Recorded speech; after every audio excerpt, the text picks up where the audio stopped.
In diesem Video möchten wir uns einmal anschauen, wie man einen Expert Advisor für einen exponentiellen Moving Average erstellen kann, der in der Lage ist, Kaufen und Verkaufen Signale zu generieren.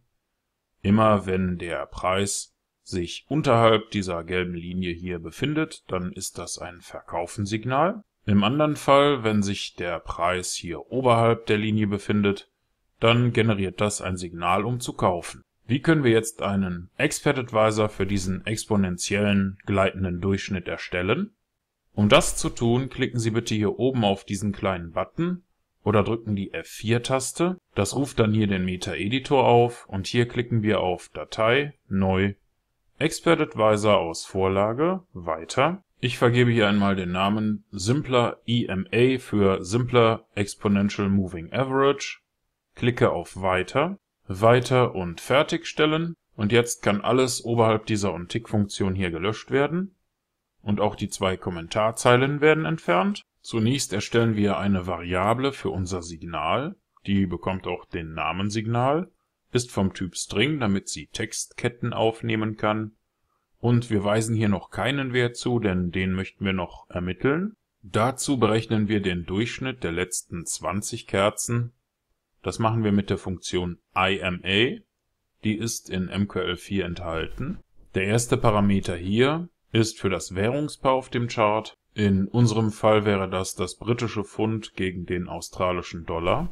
Dieser zweite Parameter hier ermittelt die Zeiteinheit, die wir auf dem Chart ausgewählt haben. In unserem Fall ist das 1 Minute, es könnten aber auch 30 Minuten sein oder 4 Stunden. Und diese beiden Ausdrücke hier sind in der Lage, das automatisch zu ermitteln, auch wenn sie die Zeiteinheit wechseln. Der dritte Parameter hier steht für die Kerzenanzahl. Wir nutzen hier 20 Kerzen, um den gleitenden Durchschnitt zu berechnen. Das hier ist ein sogenannter Offset, ab da wird der EMA berechnet. Mit Mode-EMA holen wir uns hier einen exponentiellen Moving Average.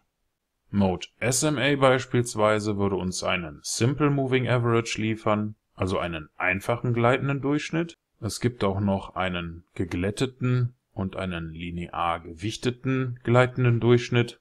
Wenn Sie sich da einlesen möchten, dann sollten Sie das auf Investopedia oder Wikipedia tun. Der exponentielle Moving Average legt bei der Berechnung mehr Wert auf die letzten gebildeten Kerzen, während der einfache gleitende Durchschnitt alle 20 Kerzen gleich berücksichtigen würde.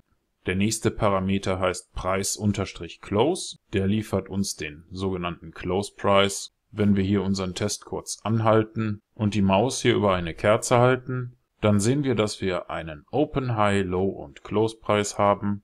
Das ist der Eröffnungskurs, der höchste Kurs, der niedrigste Kurs und der Schlusskurs der Kerze. Dieser letzte Parameter hier ist ein sogenannter Shift-Wert. Mittels dieses Wertes ließe sich diese gelbe Linie für die Darstellung des gleitenden Durchschnittes nach rechts oder links verschieben. Hier in den Eigenschaften haben wir einen Versatz von 0. Ich ändere das mal auf 10, klicke auf OK und wie man sieht, wird die gelbe Linie jetzt weiter rechts dargestellt. Auch negative Werte wie -10 sind möglich.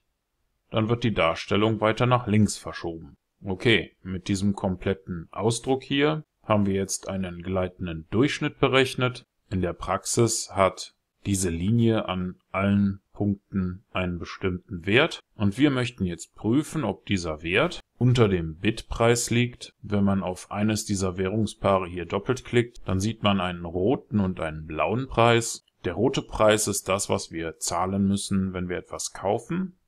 Und der blaue Preis wäre das, was wir erhalten, wenn wir etwas verkaufen. Und dieser Abstand dazwischen wird Spread genannt, daran verdient unser Broker. Wir prüfen jetzt mit if mein gleitender Durchschnitt ist kleiner als Bit, ob der gleitende Durchschnitt unterhalb der letzten Kerzen liegt. Und wenn das so ist, dann erstellen wir ein Kaufen-Signal. Das bedeutet, wir weisen das Wort Kaufen unserer Signalvariable zu. Natürlich gibt es auch noch den umgekehrten Fall, wenn der gleitende Durchschnitt unter dem Ask-Preis liegt. In MQL4 fragt man das ab mit if mein gleitender Durchschnitt größer als Ask. Dann hätten wir ein Verkaufen-Signal und weisen das Wort Verkaufen unserer Variable für das Signal zu. Letztendlich brauchen wir noch eine Ausgabe auf unserem Chart.